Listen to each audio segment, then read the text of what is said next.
Back in 1934, comic creator Falk introduced the world to Mandrake, the dapper, mustached magician. As was typical of the day, the hero needed a sidekick, someone to take on the brawn to contrast that of Mandrake's impeccable charm. Whatever, okay. And so was created Lothar, the Prince of Seven Nations, whose muscle far exceeded his mind, and yeah, you get the point. Created as one of the first black crime-fighting heroes in history, if not the first black crime-fighting hero, Lothar was first portrayed as wearing small shorts, fez, and leopard skin, and speaking poor English.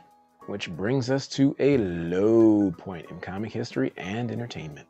Now, it was incredibly common back then to have a black character in a stereotypical fashion. The interesting point about Lothar, however, was that while he started off as this type of character, the artist and creator began to develop an interesting relationship to their own cartoon, even gaining so much reverence for Lothar that he was promoted to Mandrake's best friend and confidant, and was one of the first black comic book characters to be treated with respect. Mandrake first met Lothar during his travels in Africa. Lothar was a prince of a mighty federation of jungle tribes, but gave up his monarchy to follow Mandrake on his world travels. Kind of shows how they thought of black people back then. I mean, to give up a monarchy to be someone's sidekick, long way to go. Known as the strongest man in the world, Lothar is invulnerable to any weapon forged by man. He could lift an elephant by one hand easily, making him the Superman of King Features comics.